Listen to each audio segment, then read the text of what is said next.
Right, now we're going to start sculpting the face, and although that may sound very interesting, it can be very tedious. This technique that I'm going to show you is fairly methodical, and I'll just show you in a second.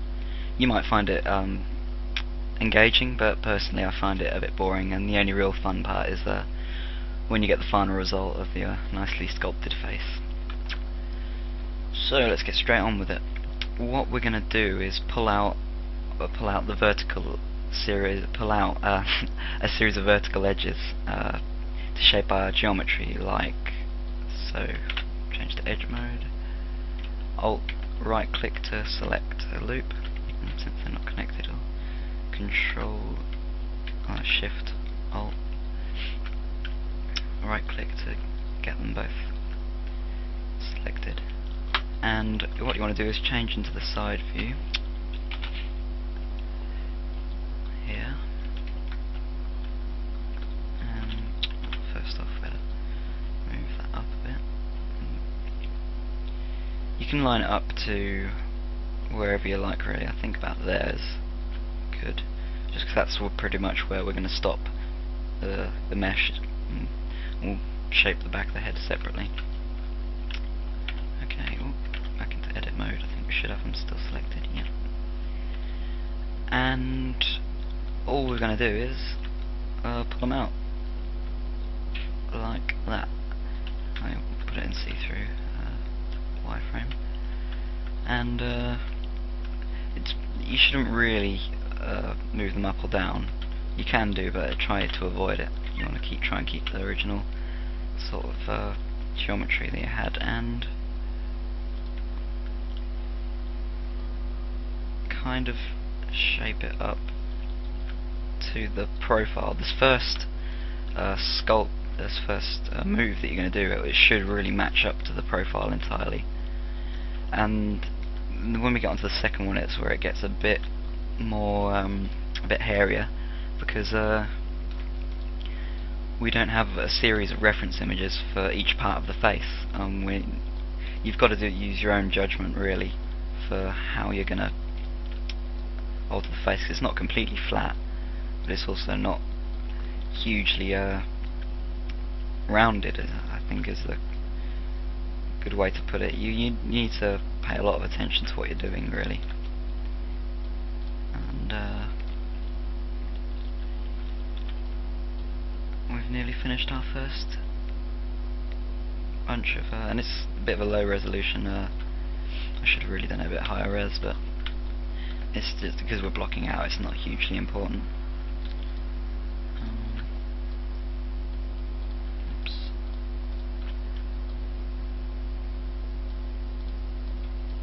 Get the general shape, and I might make an extra edge loop to go underneath the chin.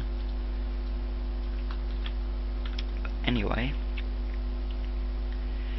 we'll do the next one, and I'll just choose edges. It's as I said, it's a tedious process.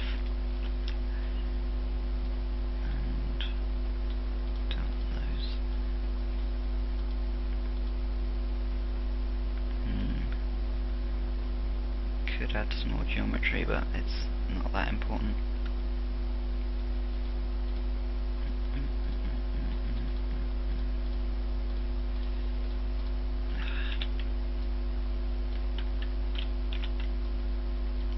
Just selecting the edges I don't want, and we'll bring them out again. And as I said, they shouldn't be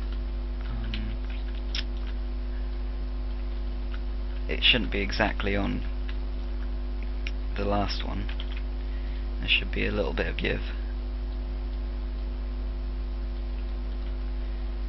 Not a huge amount, because we've still got a few more to go. And if you want to add a bit more curvature, just add a few more edge loops like I did in a previous tutorial, using the subdivide, or I think it's Control R to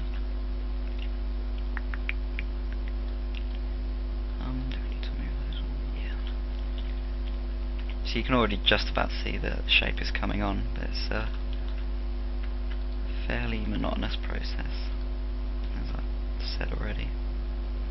And it's easy to get modelled up. You should always try, because that's actually a completely different vertex to the one.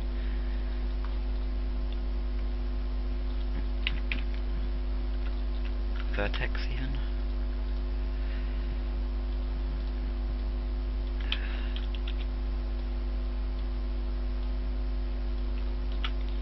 I'm sure you get the hang of it eventually. It's fairly simple. Not sure if we want those out so much.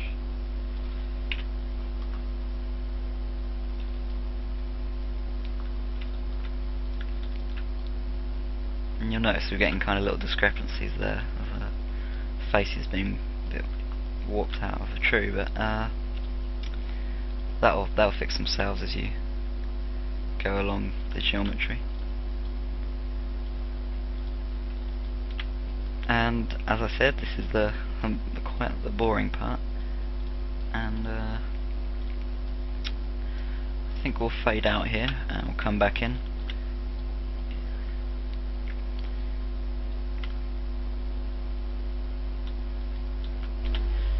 Once you've pulled out the vertices, and I mean the edges, or both, you should have something that looks a bit like this. You've got a much more of a mask type shape. I've just blocked that out really. It does need a lot more work, and we probably need to add quite a lot more, well, a couple more edge loops just to smooth out the whole, make it look a bit more bony.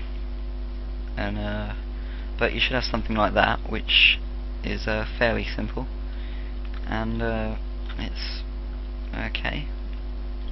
You might want to close up this eye socket, which is a fairly simple thing to do. Just Alt right mouse click, do that, and extrude, scale this down rather close, and then go into vertex mode and just go to remove doubles, and that'll close up that. Oops, yeah, there we go. The eye socket. And that doesn't have to be hugely detailed in there, but we could add some extra edge loops around the eyes, especially around here to create a much more bony kind of cheekbones. And it just takes a lot of little passes and tweaking, and it's not too bad for a few minutes. But yeah, well, that's all there is to sculpting the face. It'll probably take quite a while to get it right, and in the next tutorial we'll be adding a bit more detail, and then after that we'll start modelling the rest of the head.